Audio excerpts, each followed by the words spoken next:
Hello, everybody. Welcome to Torn Tuesday, your weekly dose of all things Hobbit and Lord of the Rings, and now Amazon series, books, movies, games, board games, video games, and every Twitter controversy we can get our hands on. I'm your host, Justin, and this is Cliff Broadway over here.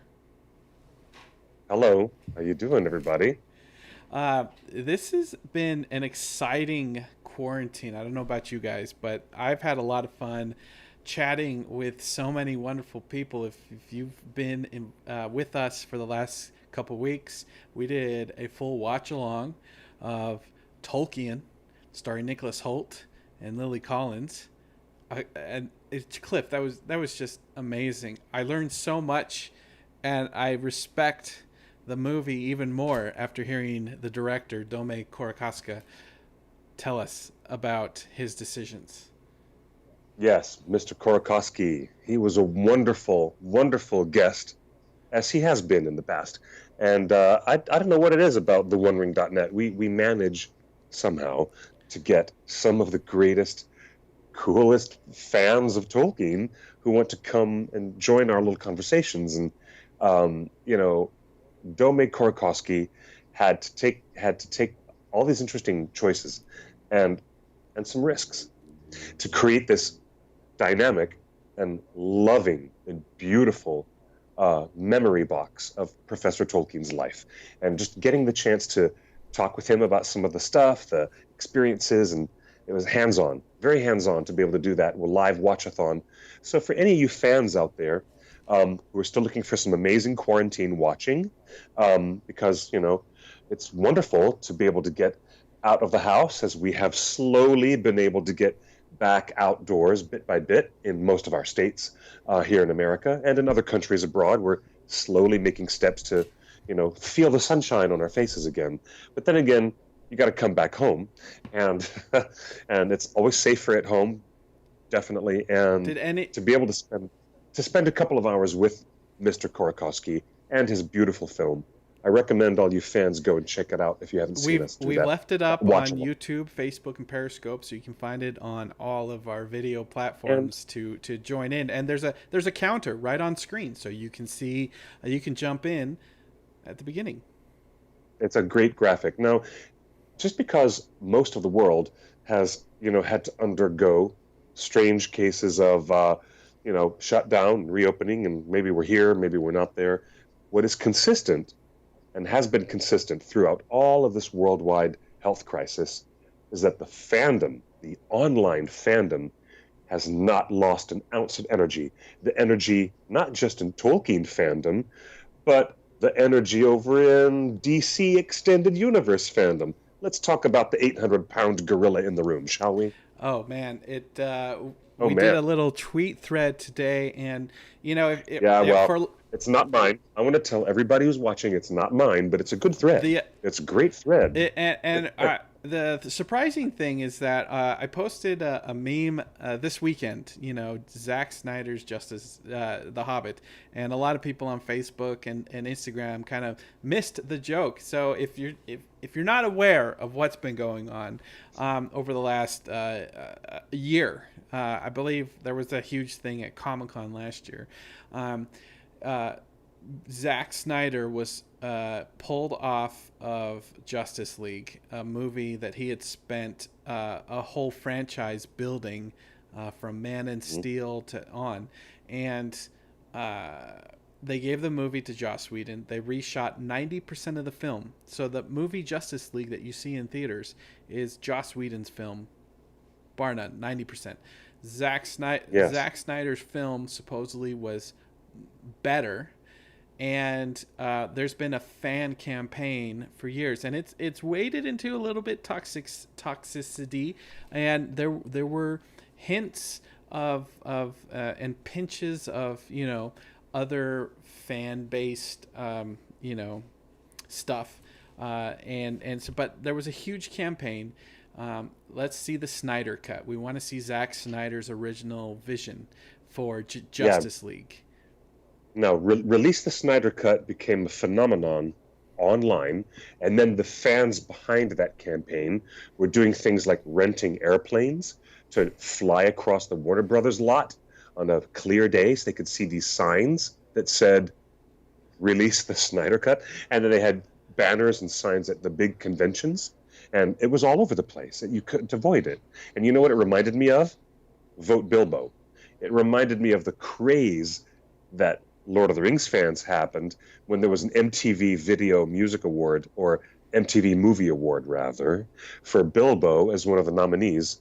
And we had an online phenomenon. And it happens. This is a real thing. So Release the Snyder Cut has ended up with surprising results. And last week, in a live watch along with Man of Steel, Zack Snyder announced that Warner Brothers had given him $20 million to complete the effects on the film that he shot, which is 90% different than the movie that's been released. This is unheard of to give the director who was off of a project, let him finish it, and so they're hard at work at it. It is the fulfillment. It's unheard of. Forgive me for interrupting your flow, but it's unheard of in a business of motion picture franchise films where you're talking high stakes, high investment, and high risk. And for them to go back and revisit a property that is years out, it's already been out. It was released a long time ago. The audiences, the fans, they were done with it because the response to Joss Whedon's Justice League was, shall we say, less than lukewarm. So it's all the more surprising that Warner Brothers would say, hello, we're going to respond to the fans and throw $20 to $30 million at this new version of the film. And it's really a bizarre thing. And this isn't this effort isn't unique to Justice League. Shad in the chat room reminds us about bringing back Firefly, which is probably one of the first kind of internet, campaigns. That's an excellent example. And excellent example. Firefly has a rabid fan base, and there were so many stories to tell, and they just no matter what amount of effort, so they couldn't get it done. So this is kind of a landmark moment in fan culture and fan relations to for the studio to revisit Justice League. Now, why is this happening? Since Justice League came out in theaters, Warner Brothers Studio was sold to AT&T. Within months of buying Warner Brothers, they fired the entire executive team that was responsible for the last 10 years of movies, including The Hobbit. And they've installed new management under new ownership and under new management at Warner Brothers Studios. And so in the wake of Zack Snyder's announcement last week, David Ayer, who directed Suicide Squad and famously did not promote Suicide Squad because he told everybody that the studio took the film away from him, and the movie that he gave them is not the movie that people saw. David Ayer was like, give me my film. Like, if Zach's going to get his film, my film is ready to go. By the way, the movie he turned in was 95% complete. So David's like, I don't need 20 million. It's ready to go. Give it to the fans. So we're in a situation where there's another campaign to get David Ayer cut and flesh out the whole DC film universe, or DCEU, extended universe, I guess is what they're calling it. So today we decided to revisit The Hobbit, because The Hobbit was made under the same executive management as the DC universe, and it gives a lot of fans a new angle of looking at The Hobbit, because The Lord of the Rings and The Hobbit were done differently. They were made differently, and they had managerial oversight that was very, very different. So we have to start off with that as a basic concept for where we're about to go with this. Well, I didn't want to go too far on it today. I just want to tell everybody, head on over to the Twitter, the One Ring Net. You can see the tweet thread. There's a lot of great replies, responses. on both sides of the aisle about this. But I just want to context the whole thing by saying we don't hate The Hobbit. I mean, I don't speak for everybody at the One Ring, but The Hobbits aren't bad movies, but they aren't Lord of the Rings. And people have been struggling with why doesn't The Hobbit, if all things are the same, the director, the writers, the producer, if everything was the same, why does The Hobbit feel different? And the thread starts to get into that, and also Lindsay Ellis was nominated for a Hugo Award for her 3-part documentary, which is freely available on YouTube. Go to YouTube, search for Lindsay Ellis, and you can see a 3-part video series on the making of The Hobbit, where she dives into a lot of the business drama and acting drama that made The Hobbit what it was.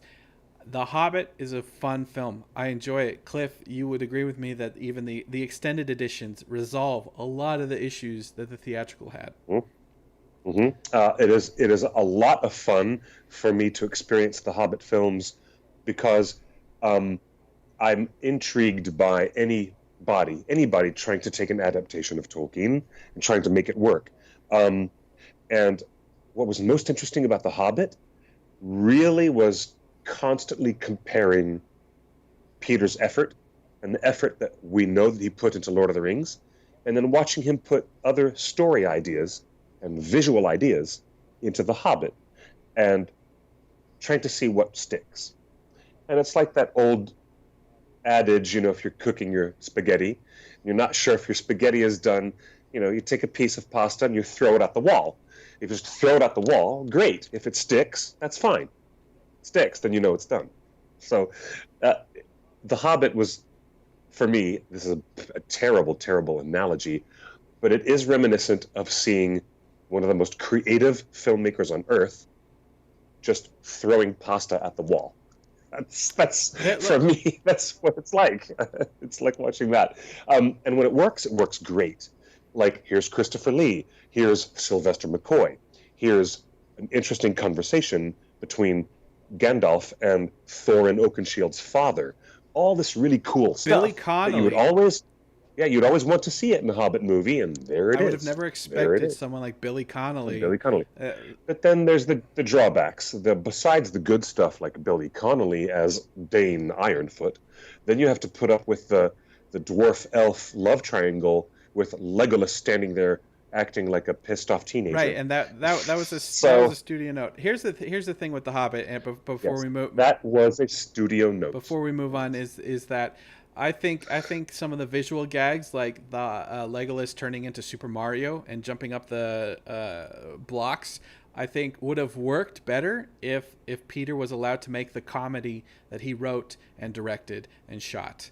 And the movie that the studio wanted was a dramatic fantasy tentpole, and the movie that Peter wanted to make was a comedy. He hired the best comedians, the biggest comedians in the world right now, from Billy Connolly to Dane Edda and the entire cast of dwarves. And I think the visual jokes that we don't appreciate right now, like Legolas, Super Mario, would have landed a lot better if it was contexted as a comedy. But when I look at that Legolas crazy visual effect with him doing the Lego blocks and running across like Super Mario, it is absolutely no different from him sliding down the elephant trunk of an Oliphant and acting like a badass. I'm like, you look at it and you're like, ugh. But it's just we're not here. Peter Jackson having some fun. Yeah. Having some visual fun. So there's no need to relitigate The Hobbit right now. All we wanted to say was that a lot of people on our Instagram and on our Facebook page weren't up to speed on what the Zack Snyder thing was all about. So there's your pop culture moment. There's your little Green Dragon gossip. Speaking of Green Dragon gossip, yes. Guess what? Oh, I've got some. You go first. I've got some next. All right. Ready? Yeah, I'm ready. Josh Gad has announced that the next episode of his reunion show is going to be a full reunion of Lord of the Rings. Josh Gad has been doing Great. a YouTube series that you can freely watch. He got the Goonies cast reunited, and that was amazing.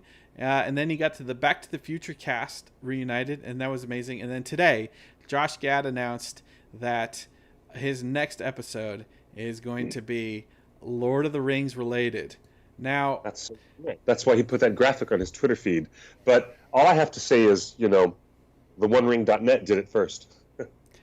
I think it's a wonderful idea, but obviously Josh Gad has been watching our live stream shows, including our 20th anniversary reunion show. So, it's great. All I know is Josh Gad and John Krasinski were both given millions of dollars to start new TV series on YouTube, and they both did. John Krasinski just sold his show for millions of dollars more to Viacom, and I'm pretty sure Josh Gad is in the process of selling his reunion show. So this is just the latest episode on a big budgeted YouTube series called Reunited. If you go to YouTube, you can watch, and I will tell you this. I am so jealous of the quality of Josh Gad's reunion shows.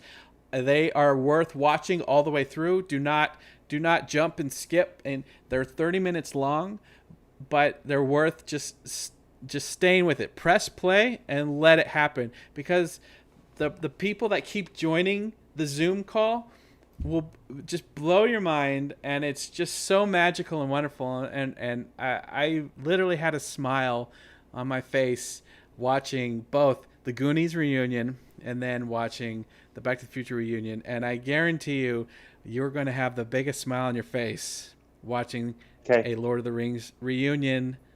Don't fast forward, watch it, experience it. Thank you, Josh, for putting that together with a big budget that the OneRing.net doesn't have. What's your little green dragon gossip, Clifford?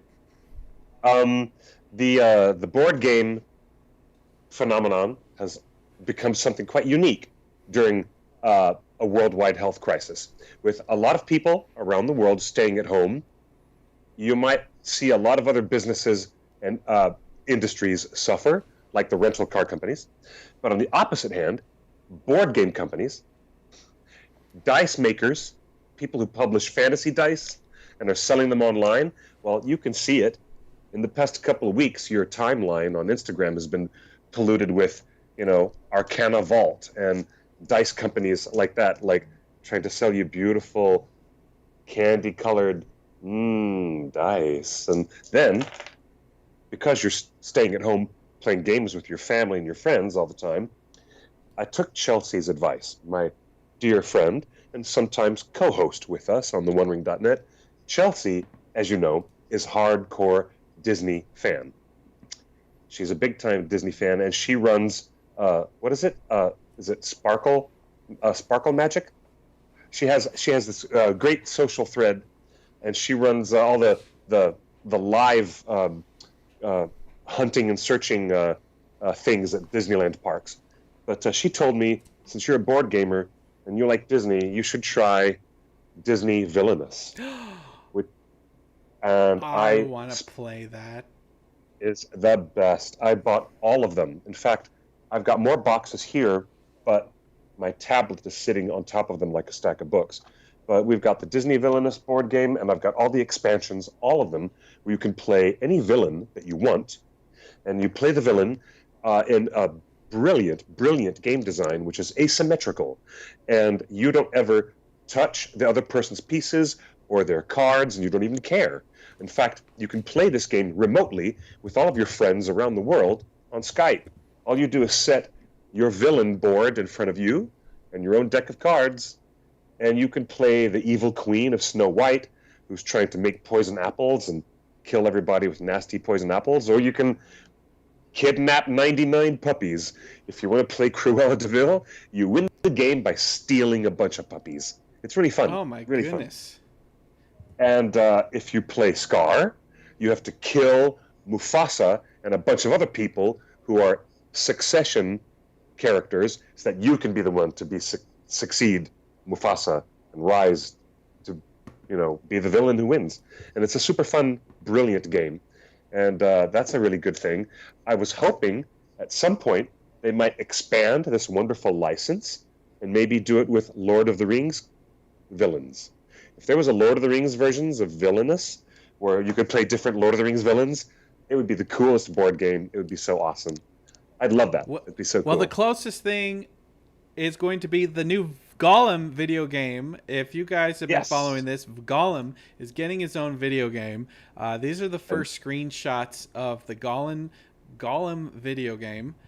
Uh, this is the first time we are actually talking about this new Gollum console game on our show. Who's the publisher uh, of this new? It's it's a German company. Um, yeah, it's not Electronic Arts. no, Okay. Daedalic. No. I want to say it's Daedalic. But so you play as Gollum, Yeah. and we haven't And heard him. there's less action and there's more puzzle solving and It's environment it's exploring. stealth. It's a stealth game, as you would expect Stealth. from Gollum trying to escape the clutches of Sauron. Um, And, but and he also has a psychological problem, doesn't he? well, You have two different narrative voices in this game of Smeagol and Gollum trying to run this character crazy. It's really intriguing. Do you have the screenshots I up? do have I the mean, screenshots up, and Cliff, cool. who I've always thought that the villains in Middle Earth would make an awesome game book retelling or an awesome focus, because a hero is only as interesting as the villain. And I don't know, this game looks really cool. I'm glad that they're departing from the awesome visual aesthetic that Andy Serkis and Weta put together. But I Mhm. really want to play this game. I really want to play, Me too. and I think there's something interesting, as you said, about having two characters in the same body, uh, and this is if this game does well, uh, it's quite possible that we can see more licenses for the bad guys in Middle Earth. Famously, wasn't there a Yes. Russian Yes. novel that explored the story of the Lord of the Rings from the perspective of Mordor? From the perspective of the orcs. Yeah, Yeah, I had heard about that. Yeah.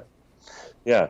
But I was told that that was a very um, poorly written and unfortunate uh, bit of writing that strayed far away from fantasy fiction and went straight into the realm of, um, a yeah, polemic about political philosophy. yeah.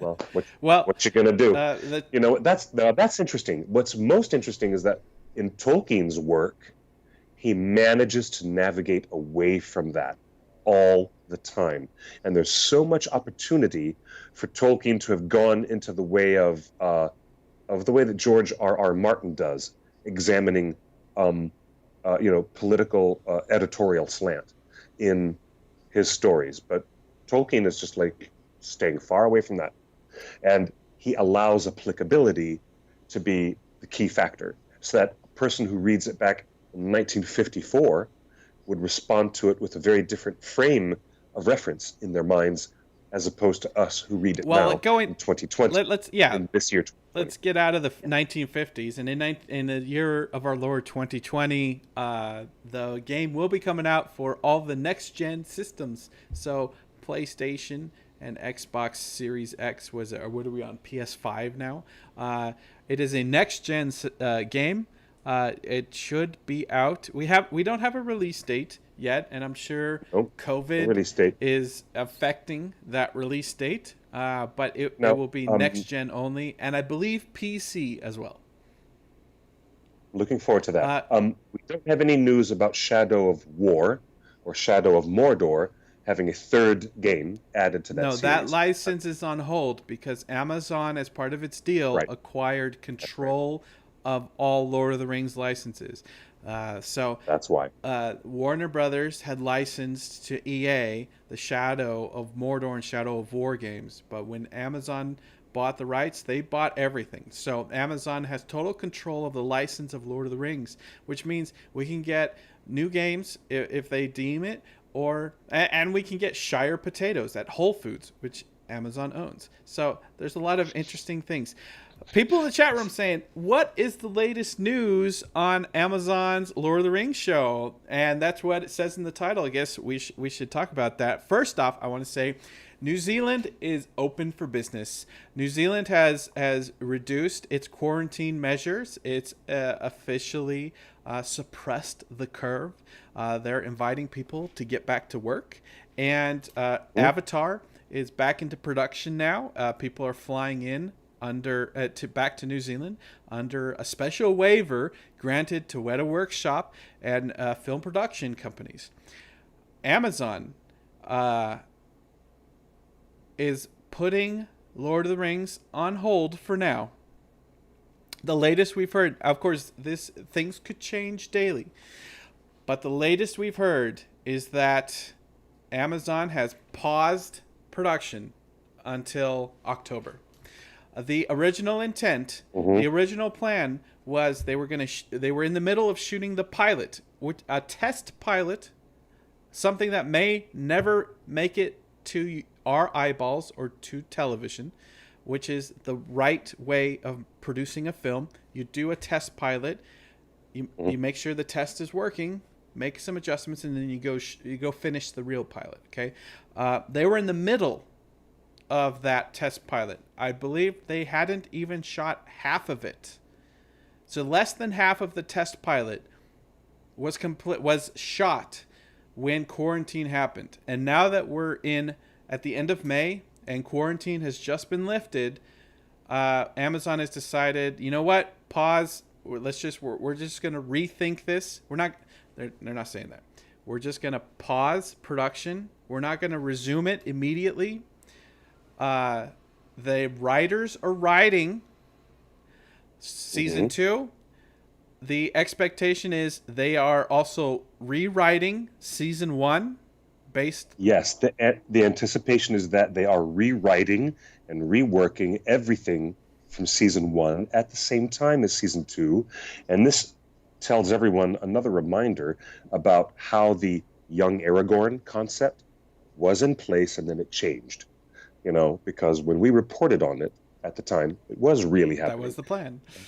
And then it changed because, as we need to remind all of our folks, the process of making television is different than making large-scale motion pictures, as we're all familiar with the 6 films. But we've never been in this territory before. So all of our understanding, which we have in our DNA, of how Peter Jackson made films is not necessarily the same context or understanding about how television is produced. Even though it's happening in New Zealand, it's exciting to know that like a week and a half ago, Deadline reported that Taika Waititi and other filmmakers are ready to go down to New Zealand and use their totally COVID-free infrastructure. And the reason why that infrastructure is down there is because of Peter Jackson, and that's why Avatar films are being made down there simultaneously. So people are ready to get back to work, but it is very much a case of test drive these early pilot episodes.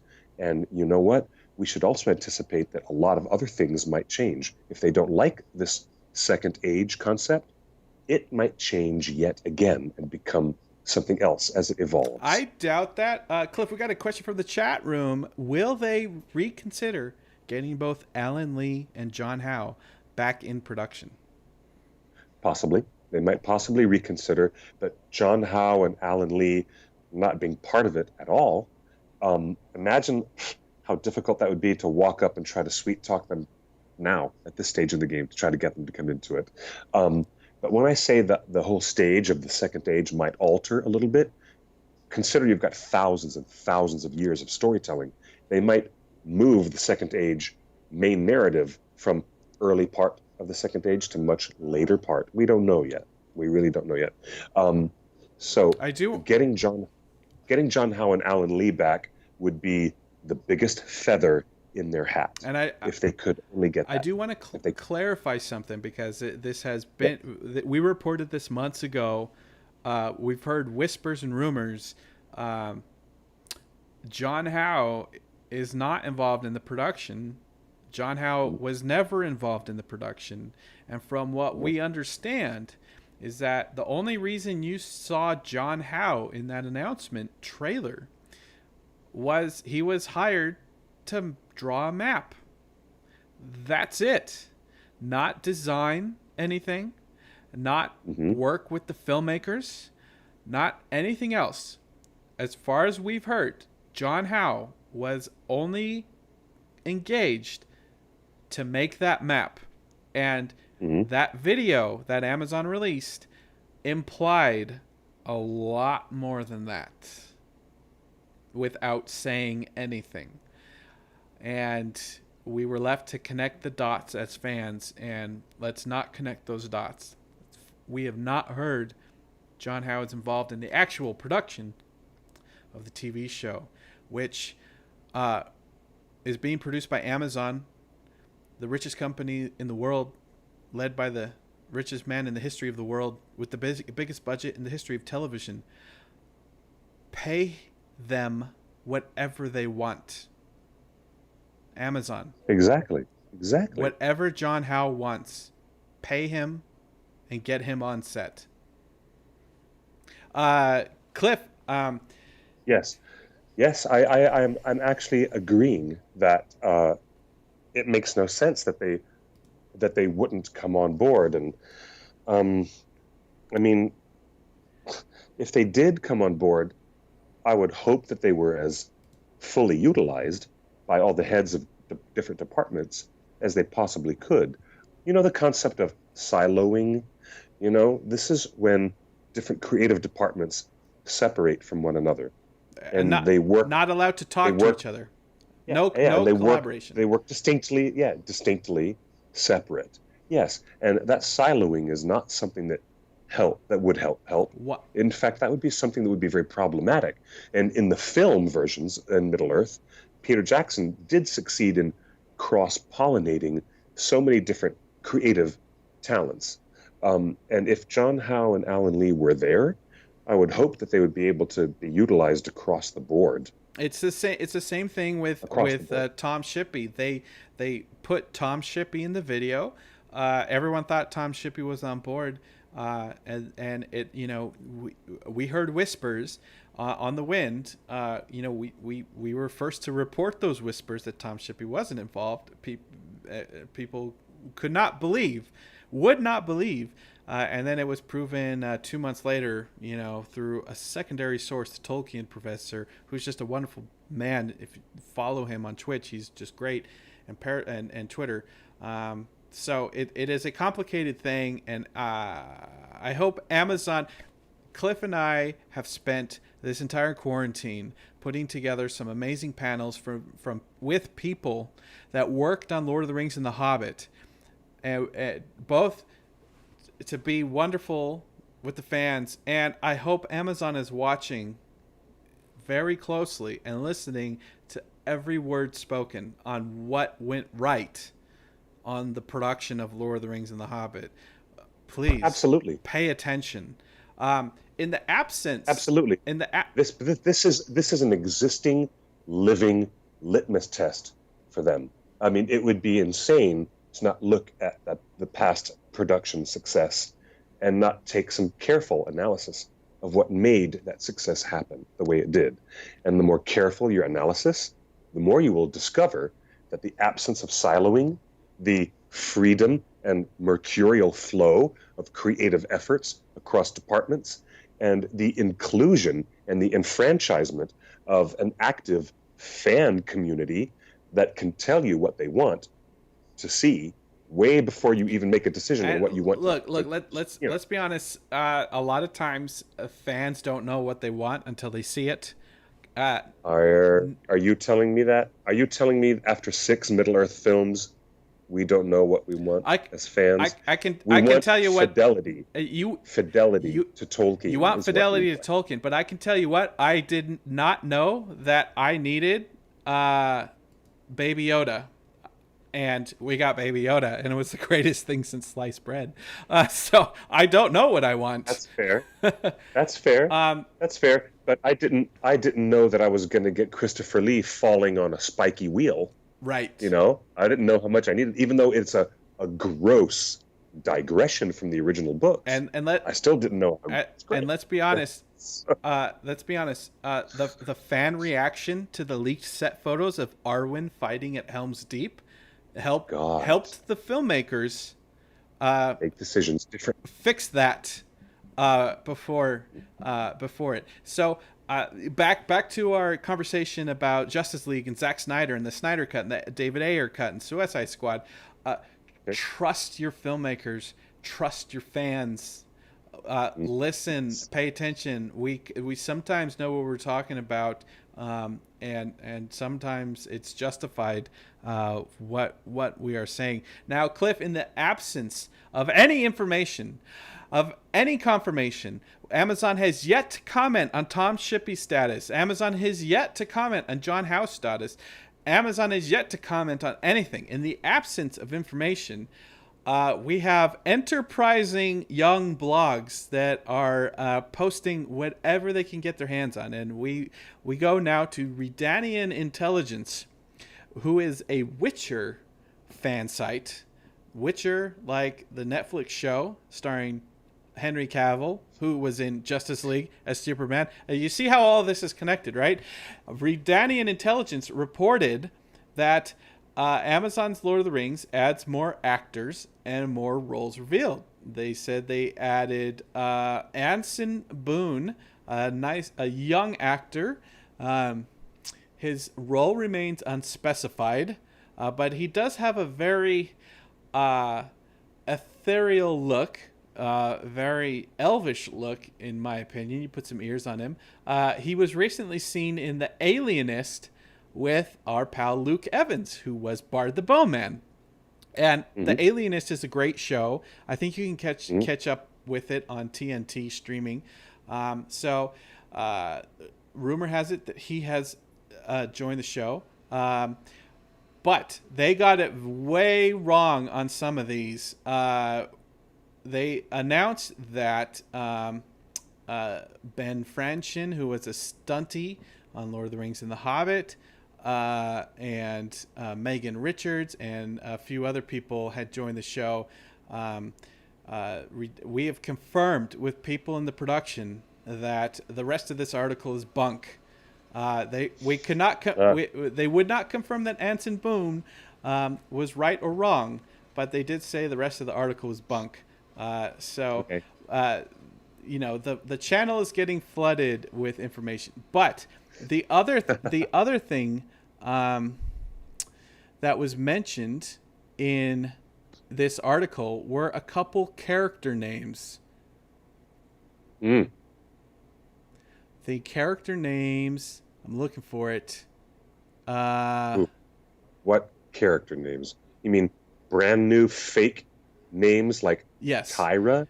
Trevin. The rumor is Trevin is Simon Merrill's character.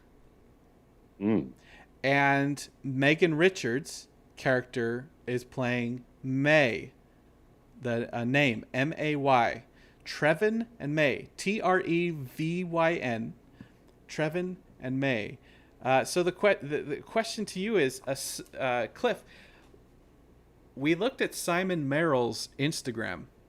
If you search for Simon Merrill, M-E-R-R-I-L-L, Simon Merrill's Instagram, that man has a very chiseled, weathered look, and our expectation is Círdan the Shipwright. Yes.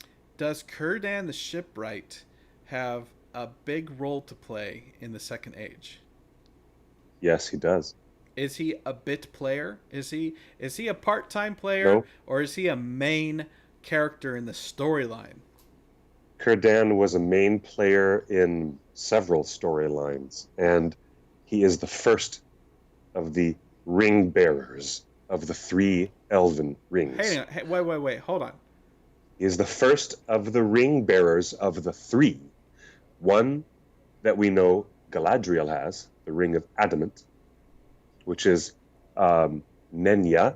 And then, Vilya, eventually it was given to, I believe, Gil-galad at first, and then it was passed on to Elrond, half elven, and that is Vilya.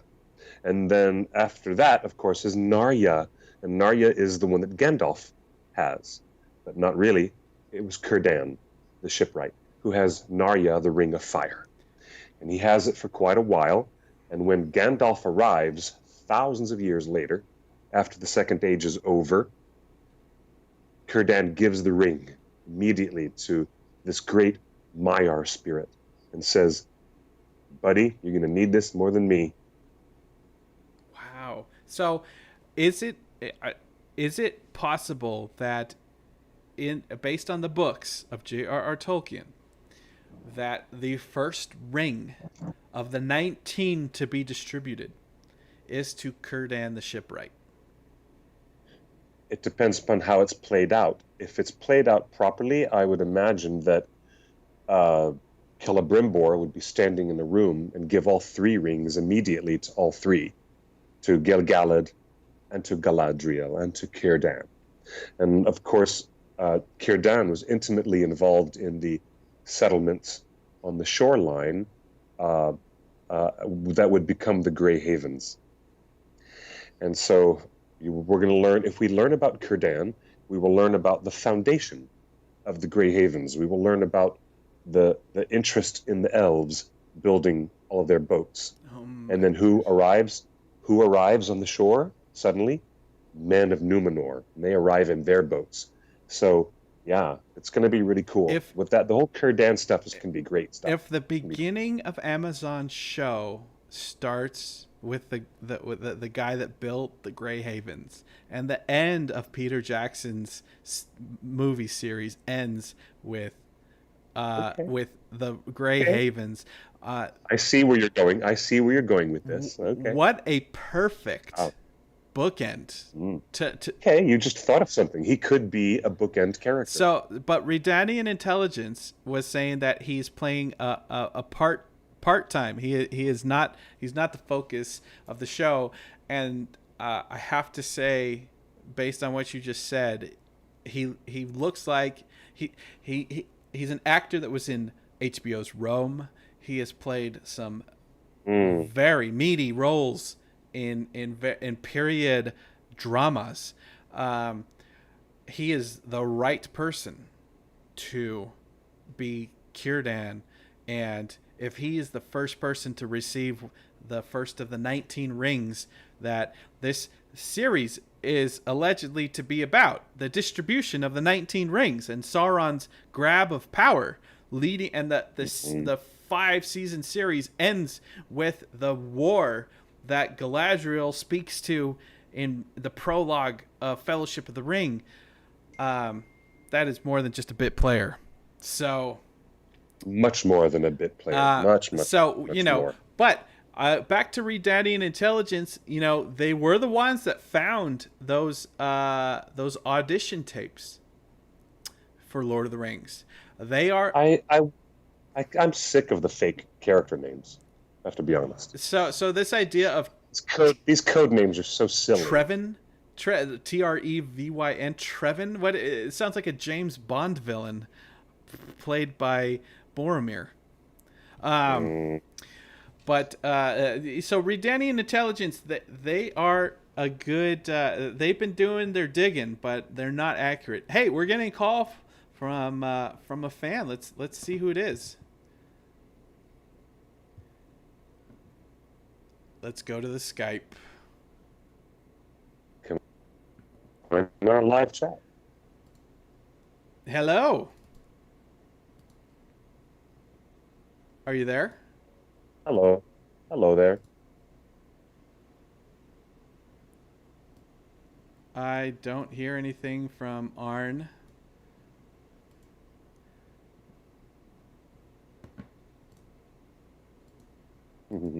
Sorry, Arnie. Oh, sorry about that. So, Cliff, what do you think about this void of news? Was there a long-term void of information when The Lord of the Rings was being produced? not quite like this. I think no, there's no comparison. Back then, when the Lord of the Rings was being produced, we had a never-ending influx of spy reports from fans all around the New Zealand countryside, telling us all kinds of cool stuff they were seeing all around And the country. It was amazing. It was really amazing. Basically, what we're saying is the source of the One Ring's reputation is you, the fans. It's always been you, the fans. Often. Often. Yes. And back in the day, people would message us on ICQ and drop an email to spymaster@theonering.net. spymaster@theonering.net. So if you live in New Zealand and you see or hear anything, even if you think it's super mundane, drop us an email, spymaster@theonering.net. Send us a DM on Instagram and Twitter. That is the best way to anonymously share what you are seeing in New Zealand, because I think the production is using New Zealand's remoteness to avoid avoid notice. But come on, we've got to have some fans in Auckland out there doing that. Daniel Lewis in the chat room says, "Hey Cliff." Hi, Daniel. Annabelle says ICQ. That's going a ways back. Yes, it is. Arn says, "Sorry, my Skype is not working." Yeah, sorry about that. We couldn't even hear anything. Kim Rudolph says, "I don't think there's been any substantial work since December."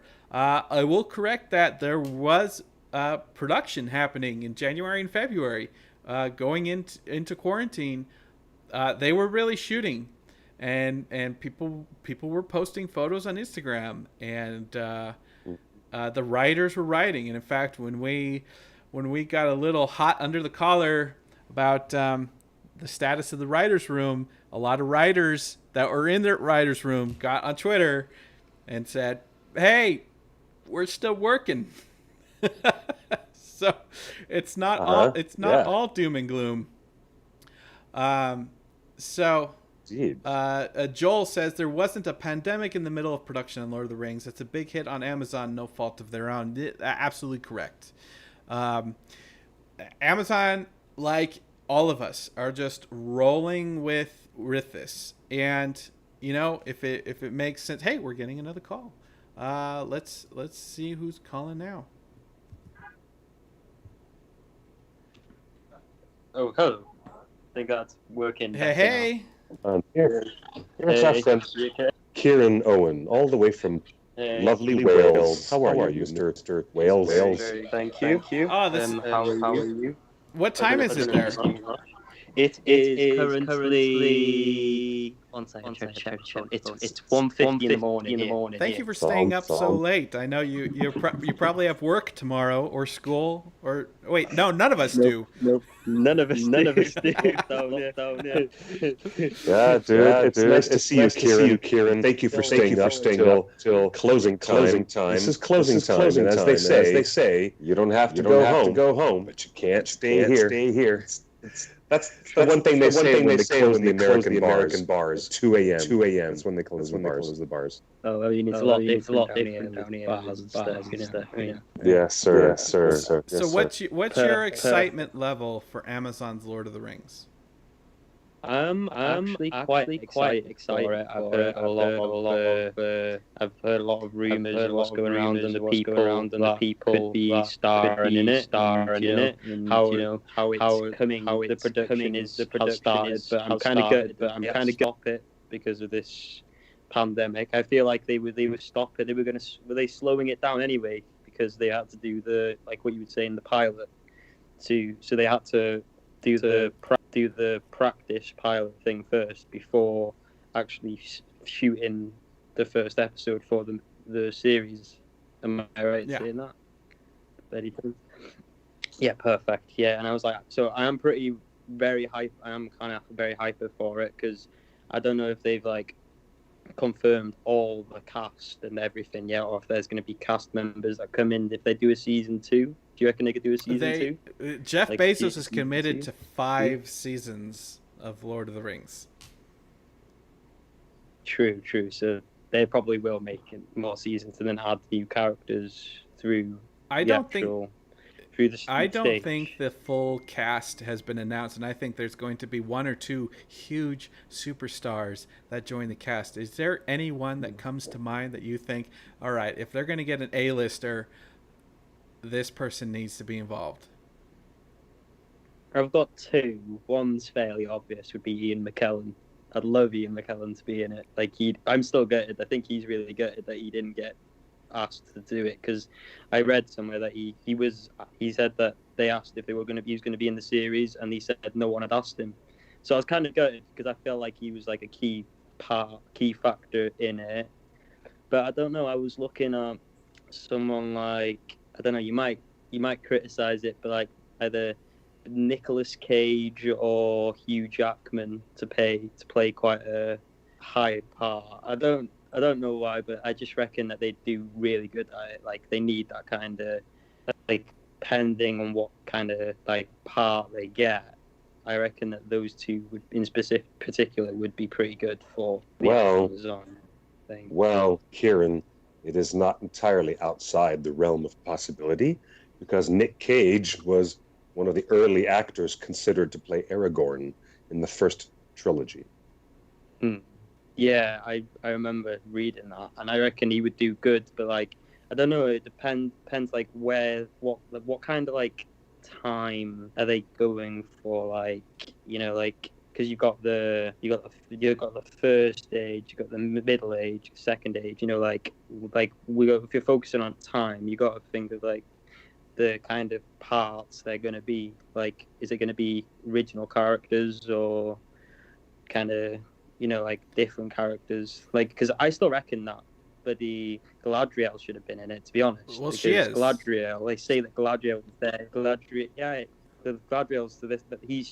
been there since the end of the dawn of time. She's the star of the show. The Amazon's Lord of the Rings series is the story of Galadriel and Elrond and Sauron and the corruption of the rings. And hopefully the same actors going to be the same actors going to be playing, like Hugo Weaving and no. So they've casted young actors to play young Galadriel and young Elrond, and I'm personally very excited. I think it's appropriate to cast a 23-year-old as young Galadriel instead of Cate Blanchett, and I'm excited to see what happens. But it is confirmed. This isn't rumored. This is confirmed officially by Amazon. The show is about Galadriel and young Elrond. Yeah. By the way, you need to use... I'm sorry to interrupt, but you need to use the air quotes every time you say young Galadriel or young Elrond, because these characters are thousands of years old sometimes. Okay, by the time we even meet them, she might look like she's 23, but she is immortal. She's thousands of years old. Thank you. Yeah, that is very true. I mean, all I could say is, for whoever plays those 2 parts, they've got a hell of a large size boots to fill. Like, it's going to be a lot of pressure for them, but I reckon they're going to really enjoy it too. Like, I think all in all, it's going to be pretty good when they haven't confirmed a date where it's roughly going to be showed on Amazon. Well, have they? The quarantine has affected. The quarantine has affected everything, so we can't trust any dates that have been announced, because nothing matters anymore right now as far as schedules until we're on the tail end of this quarantine situation. Yes. Now here's why I'd like to say that this weird health crisis from all around the world may have been something that ultimately benefits this Lord of the Rings production, because it really will give them the time to reassess their approach. If they're looking at what they've shot and what they've completed, and if they really don't care for it, and they do have the chance to start everything all over again. And you know who else did that? His name was J.R.R. Tolkien. He wrote chapters and chapters, and he got 3 chapters into The Lord of the Rings. He would scrap everything, tear it all up, and start all over again. And then he found himself accidentally discovering Aragorn for the first time in Bree, and he didn't even know that Strider was going to be there. He just kind of, it's an organic, weird process for an author to write as, you know, a novel like this. But for television writers, they have the best idea to take a look at what's done so far and think, oh, okay, we can scratch all of it, or we can only keep some of it that works and reapproach the whole thing. Yeah, I mean, something that would get you thinking a bit with quite curiosity now, yeah, as what they've done for every Lord of the Rings movie, how they've made a video game on it, like Two Towers, Return of the King, and have you thought, what about if this new series was to come out? Would they even consider making it in game form? Let me flip that question back at you. Would you want that? I think that I would have to see it first to be like, I'd have to watch it first to be like, this would be good as a movie. I couldn't base my answer based. I guess I could say I'd like it. It'd be pretty exciting to see. I mean, I don't know. Sometimes games coming out before TV shows are sometimes better because you don't know what you're going to expect, do you? You just get thrown in deep end like this Gollum game. People know roughly what's going to be about, but no one knows what to expect, which is what you want for a Lord of the Rings game. The short answer is I don't think we're going to see that happen for 2 reasons. One, they tried that for Fellowship of the Ring, and there were 2 games that came out, and it led to a lot of consumer confusion of why does this Fellowship game not look like the movie I just watched? And then second, I had a hand in all of that. I was actually the voice of Samwise Gamgee in that Fellowship of the Ring game that was in the marketplace, directly competing with the Electronic Arts licensed video game from the movies. And the video game I did a voice for was licensed from the book, released at the same exact time. And it did. I love you, Cliff, but you're no Sean Astin. But not at all. I think that's the thing what I was trying to say, if they made a game before the TV series, no one could technically be there this character could look better because no one knows what they look like on the TV show yet. So they're not going to do it. Yeah, that's not going to happen. Amazon has full-on bought the rights. They're in total control, and they're absolutely not in the business of making a video game when a movie or a TV series over 5 seasons will be much more successful, or could be much more successful than a video game ever will. Yeah, I mean, it's every Hobbit and Lord of the Rings fan's dream, isn't it? It would be good. It would be good if it. I'm excited about this Gollum video game, and I can't wait to play it. Hey, Kieran, we're gonna let you go. I appreciate you calling, and I appreciate you staying up so late. And it's wonderful to have such a global connection while we're in quarantine. It's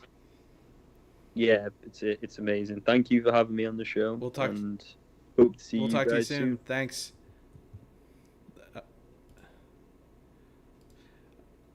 All right. Sorry, I didn't mean to cut you off there.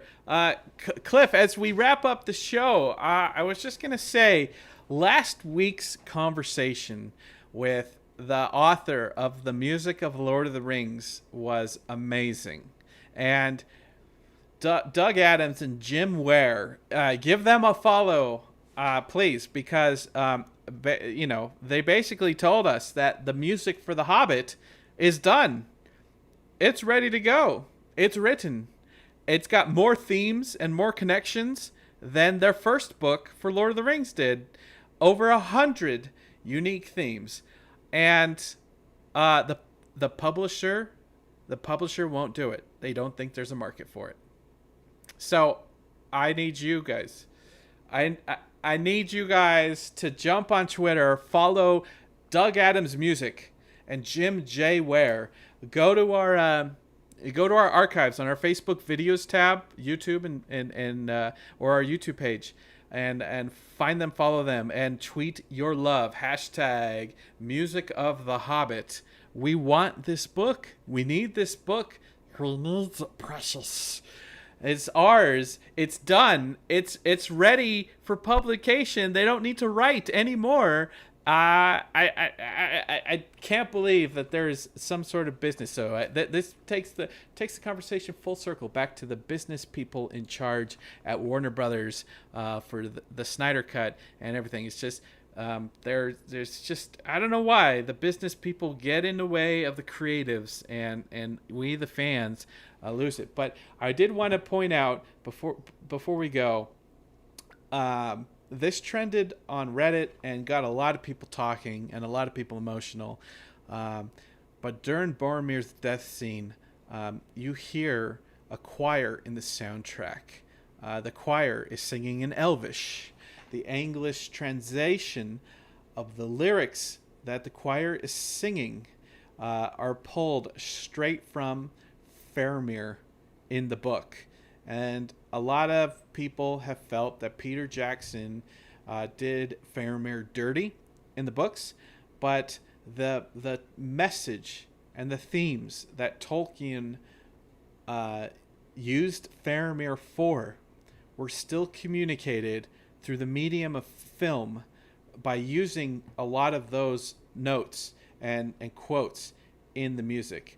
And I just wanted to say that the fact that Fran Walsh and Philippa Boyens took quotes from characters that couldn't make it into the film and reworked them into the soundtrack is everything. It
well, look, Amazon has license to Shore's work, heard and unheard.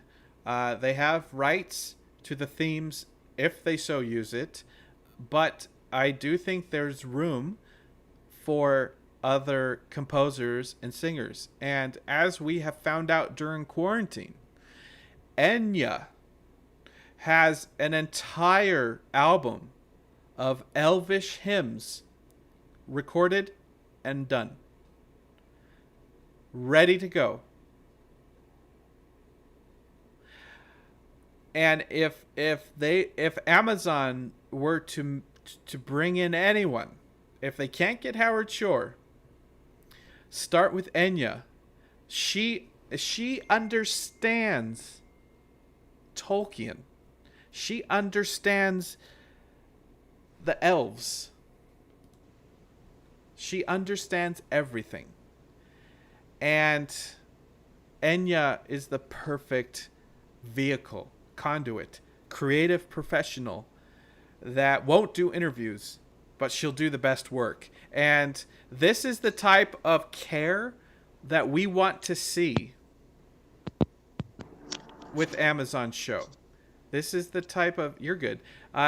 This is the type. Enya is the type of person that we want to see. Just like Fran Walsh, who won an Oscar for writing the best song for Return of the King. That's the type of character who understands Tolkien's writing motivations, character motivations, so deeply that they can pluck from here, put it over here, and it works for the medium of film. And Cliff, I think that's what we're missing right now from Amazon. Who's in charge of taking care of Tolkien? Mm-hmm. You have my simple, unadulterated agreement. Can everyone hear me?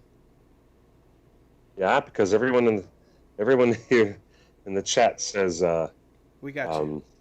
That they can't hear me. But what I really think is important is if the fans want anything, they want Howard Shore's musical presence. That's number one. I think it could be forgiven if some of the Weta designs are not reused for Rivendell or places that we recognize. In fact, if we're in the Second Age, we might be at a point in time when Rivendell doesn't even exist yet. But what fans want most of all, if they're willing to put up with a lot of stuff, I don't think they're willing to completely omit the majesty and the presence of Howard Shore's music, because it is so intrinsically part of visual Middle-earth. It really, really is. It is. But that might be another conversation for another show for another day. Clifford, This has been a wonderful catch-up. I feel like it's been weeks since we've just had a little chat, but it's been wonderful that you had a great conversation with Doug Adams, the music of Lord of the Rings, the music of The Hobbit. We want the book. It's great. Thank you for doing the watch along with Dome Korokoski, watching Tolkien. We've kept it up on our archive video tab and YouTube page. So you guys do yourself a favor, get HBO, get your DVD, rent it, and watch Tolkien with the director. And if you haven't seen Tolkien, watch it. Watch Absolutely. it because it's great. It's really good. Really good. It's really good. And let's see if we can get more people in future episodes. There is a new book coming out, The Places, the World of Tolkien. I forget the actual title of it, but John Garth is one of the preeminent authors and scholars of Tolkien. And he's got a new book out. And we're hoping to give you a preview of that real soon. You guys, it's wonderful to see you all in the chat. Thank you, everybody, for keeping us straight, keeping us honest.